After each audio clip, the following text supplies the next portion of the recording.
Hello student, भौतिक विज्ञान की कक्षा में आपका हार्दिक स्वागत है। इससे पहले लेक्चर में हमने प्रिज्म से संबंधित आंकिक प्रश्नों का हल करना सीखा था। आज उसी कड़ी में कुछ आगे और आंकिक प्रश्नों का हल सीखते हैं। तो क्वेश्चन नंबर 8 है, यदि कांच के पतले प्रिज्म को जल में डुबो दिया जाए तो सिद्ध करो कि प्रिज्म द्वारा उत्पन्न प्रकाश का न्यूनतम विचलन वायु के सापेक्ष 1/4 रह जाएगा।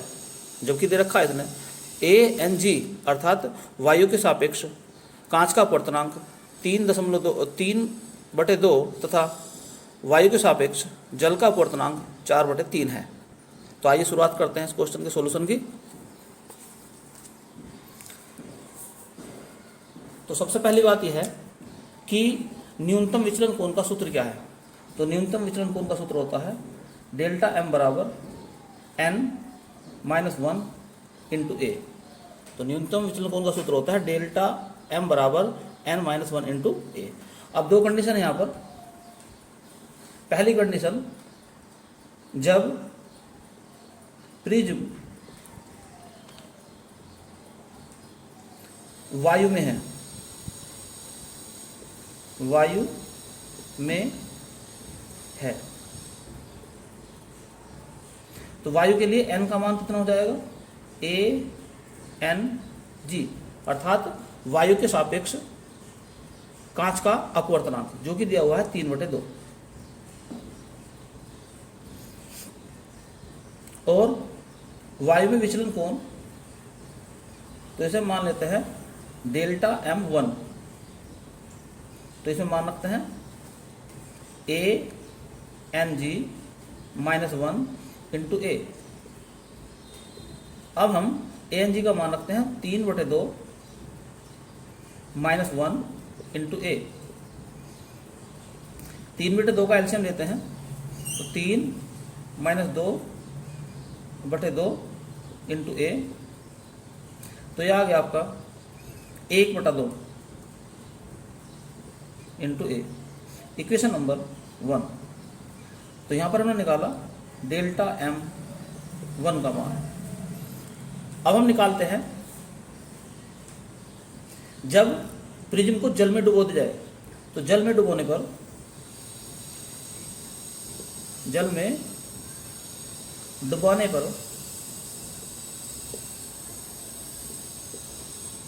तो अब n का मान कैसे लिखा जाएगा।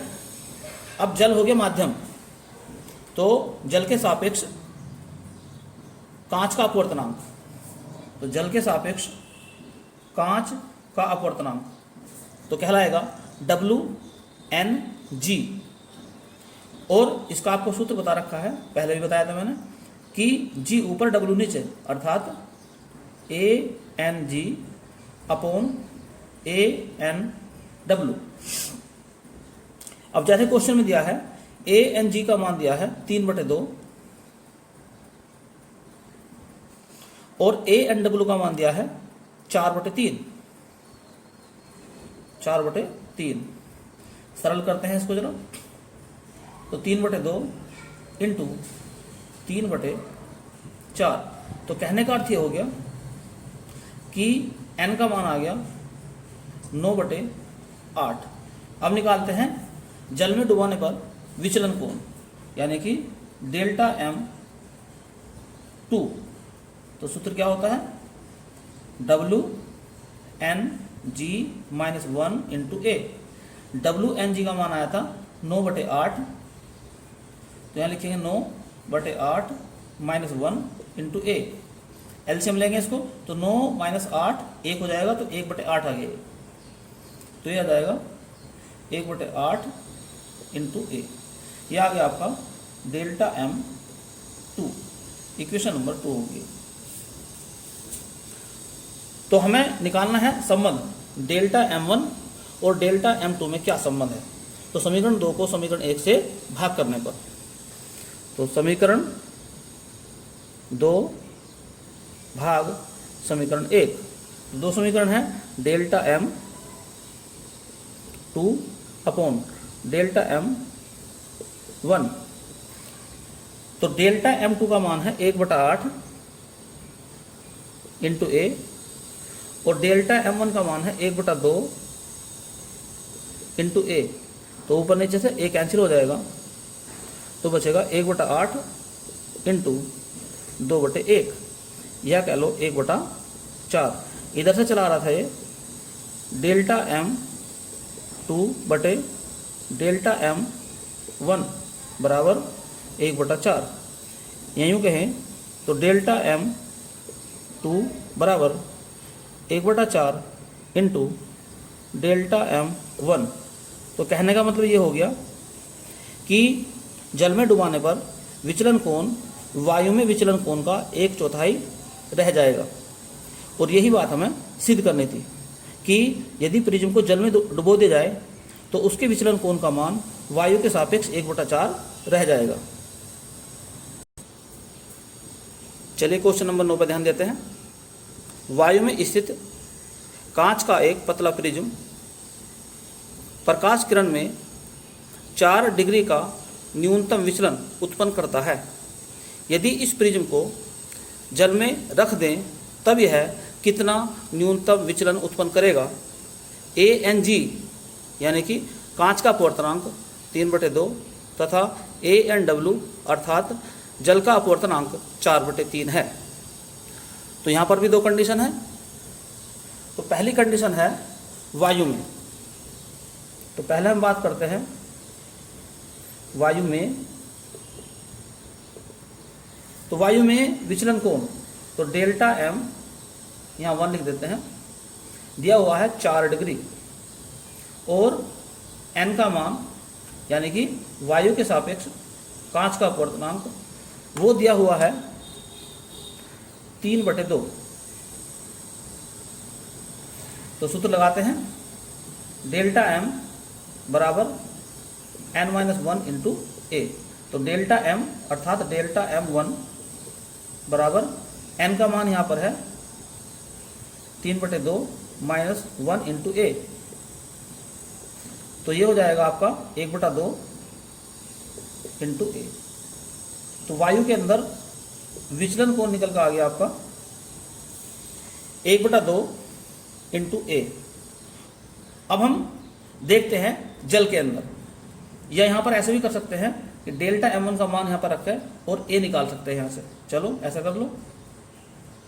तो डेल्टा M1 का मान है 4 डिग्री बराबर 1/2 इंटू ए। तो यहाँ से आ गया ए का मान, अर्थात प्रिज्म कोण का मान 8 डिग्री। एक बात और भी याद रखना, यदि किसी प्रिज्म को जल में या किसी भी द्रव में डुबो दिया जाए तो उसका अल्पतम विचलन कोण तो बदल जाता है, लेकिन उसका प्रिज्म कोण यानी कि ए का मान नहीं बदलता। तो वायु में अगर ए का मान 8 अंश है तो जल में डुबाने के बाद भी ए का मान 8 अंश ही रहेगा। अब दूसरी कंडीशन लेते हैं जल में। तो जल में डेल्टा M2 ये हमें ज्ञात करना है। यही तो बात उसने पूछी है कि जल में डुबोने पर विचलन कोण कितना हो जाएगा। अब n देखते हैं। n का मतलब हो गया माध्यम, यहाँ पर हो गया जल, तो जल के सापेक्ष कांच का अपवर्तनांक अर्थात WNG। सूत्र होता है G ऊपर W नीचे, अर्थात ANG अपॉन ANW। अब ANG का मान दिया है 3/2, तो 3/2 बटे ANW का मान है 4/3, तो 4/3 यानी कि 3/2 गुना 3/4, या यूँ कहे 9/8। तो n का मान आ गया यहाँ पर 9/8। अब हमें निकालना है जल में न्यूनतम विचलन कोण। तो डेल्टा M का सूत्र होता है n-1 इंटू ए। तो जल के अंदर अल्पतम विचलन कोण डेल्टा M2 बराबर हो जाएगा, n का मान यहाँ पर आया है 9/8 माइनस 1 इंटू ए। तो 9/8 का मतलब हो गया 9 माइनस 8/8, तो 9 माइनस 8 यानी कि 1, तो 1/8 इंटू ए। तो 1/8 और इंटू ए का मान हम यहाँ निकाल चुके हैं जो कि आया था 8 अंश, तो ये आ गया आपका 8 अंश, तो 8 से 8 कैंसिल हो जाएगा, तो 1 डिग्री। तो कहने का अभिप्राय ये हो गया कि जल में डुबोने पर विचलन कोण का मान 1 डिग्री हो जाएगा। नेक्स्ट क्वेश्चन देखते हैं, क्वेश्चन नंबर 10 जो कि 2012 और 2018 में आया था। कांच यानी कि जिसका अपवर्तनांक दे रखा है उसने 3/2, तो कांच के एक पतले प्रिज्म द्वारा प्रकाश किरण का अल्पतम विचलन कोण 60 डिग्री है। यदि प्रिज्म को जल जिसका अपवर्तनांक 4/3 है में डुबो दिया जाए तो विचलन कोण का मान कितना हो जाएगा। तो यहाँ पर हमें बताना है कि विचलन कोण का मान कितना हो जाएगा। आइए शुरू करते हैं इसको भी। तो पहली कंडीशन है वायु में, तो वायु में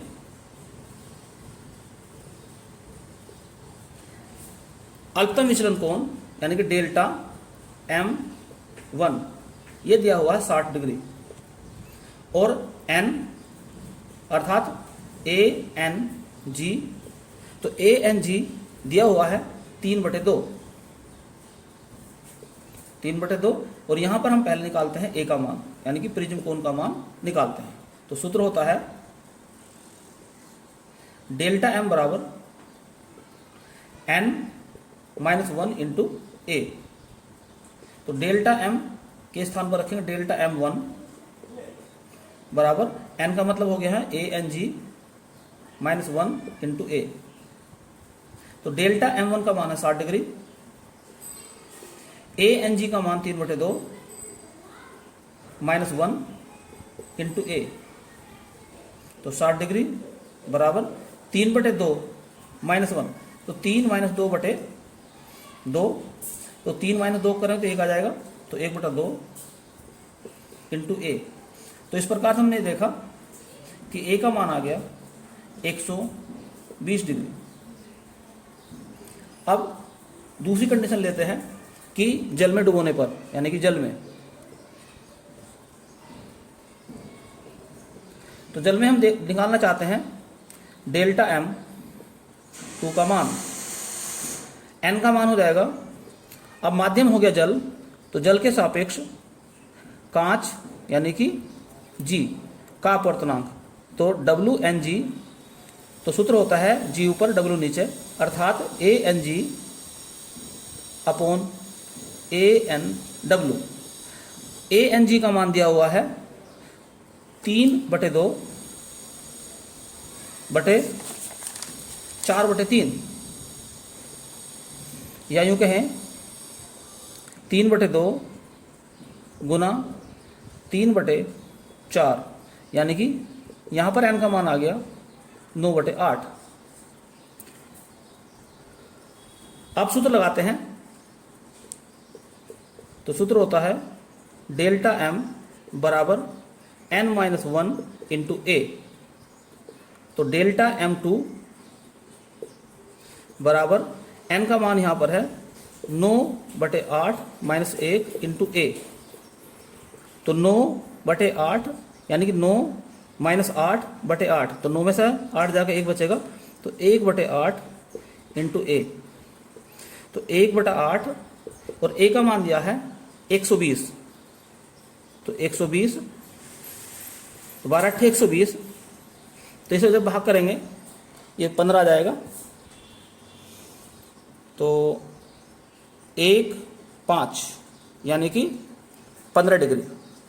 तो कहने का मतलब ये हो गया कि जल में डुबाने पर विचलन कोण का मान 15 डिग्री हो जाएगा।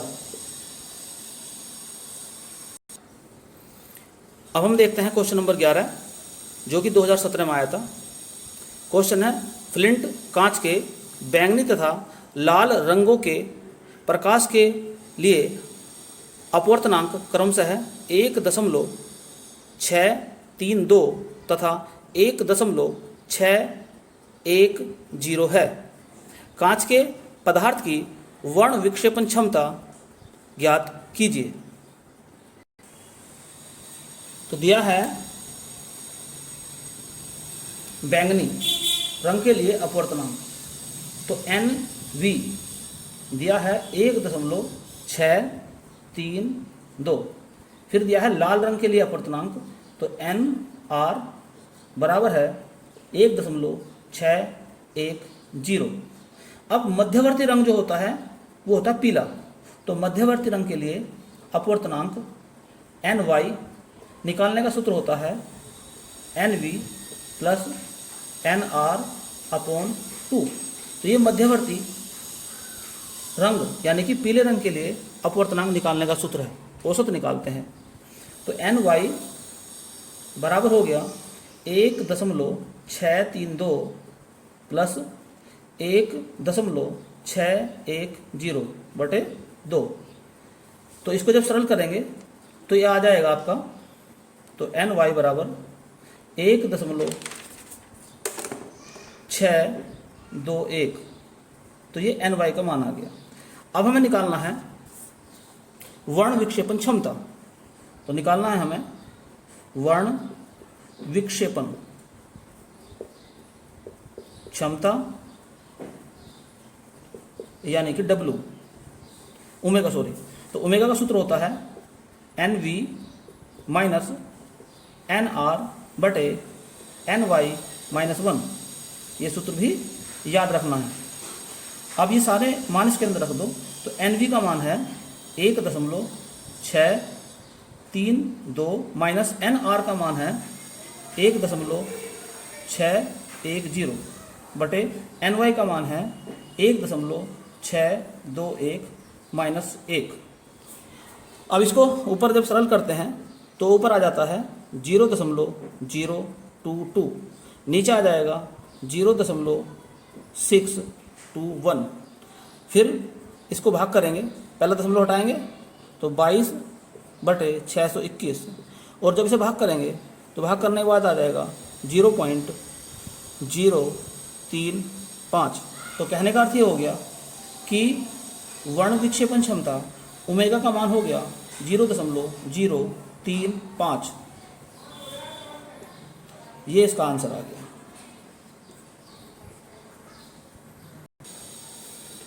तो नेक्स्ट क्वेश्चन है क्वेश्चन नंबर 12, जो कि 2016 में आया था। फ्लिंट कांच के बैंगनी, पीले तथा लाल रंगों के प्रकाश के लिए अपवर्तनांक क्रमशः 1.632, 1.620 तथा 1.613 है। कांच के पदार्थ की वर्ण विक्षेपण क्षमता ज्ञात कीजिए। तो आइए शुरू करते हैं इसको भी। तो सबसे पहला दिया है बैंगनी रंग के लिए अपवर्तनांक, तो एन वी का मान दिया है 1.632। फिर पीले रंग के लिए वर्ण अपवर्तनांक दिया है 1.620, और लाल रंग के लिए अपवर्तनांक एन आर का मान दिया है 1.613। अब हमें निकालना है वर्ण विक्षेपण क्षमता ओमेगा का मान। तो सूत्र होता है ओमेगा बराबर N V minus N R बटे एन वाई माइनस 1। तो ओमेगा बराबर एन वी का मान है 1.632 माइनस 1.613 बटे एन वाई का मान है 1.620 माइनस 1। तो इसको सोल्व करेंगे, सोल्व करने के बाद में आंसर आ जाएगा 0.0306। तो वर्ण विक्षेपण क्षमता ओमेगा का मान आ गया 0.0306। तो ये इसका आंसर आ गया। चलिए अब क्वेश्चन शुरू करते हैं 13वां। किसी प्रिज्म के पदार्थ के बैंगनी तथा लाल रंग के प्रकाश के लिए अपवर्तनांक क्रमशः 1.67 तथा 1.65 है। यदि प्रिज्म का कोण 8 डिग्री हो तो कोणीय वर्ण विक्षेपण क्षमता ज्ञात कीजिए। तो क्या दिया है इसके अंदर, NV अर्थात बैंगनी रंग के लिए अपवर्तनांक तो 1.67, दूसरा दिया है NR यानी कि लाल रंग के लिए अपवर्तनांक 1.65, प्रिज्म कोण A बराबर 8 डिग्री, और हमें निकालना है यहाँ पर कोणीय वर्ण विक्षेपण। याद रखना, कोणीय वर्ण विक्षेपण को रिप्रेजेंट करते हैं थीटा से, और जो वर्ण विक्षेपण क्षमता है उसे रिप्रेजेंट करते हैं ओमेगा से। तो यहाँ पर पूछा गया है कोणीय वर्ण विक्षेपण, तो सूत्र होता है थीटा बराबर NV minus NR into A। तो थीटा बराबर NV का मान दिया है 1.67 माइनस NR का मान दिया है 1.65 इंटू A का मान दिया है 8 डिग्री। तो इसको सरल करते हैं तो 0.02 इंटू 8 डिग्री, जो मल्टीप्लाई करेंगे तो 0.16 डिग्री। तो इस प्रकार से हमने देखा कि कोणीय वर्ण विक्षेपण आ गया 0.18 डिग्री। तो ये इसका आंसर आ गया। तो उम्मीद करता हूँ आज की ये वीडियो आपको बेहद पसंद आई होगी। इस वीडियो को अधिक से अधिक लाइक और शेयर करें। धन्यवाद।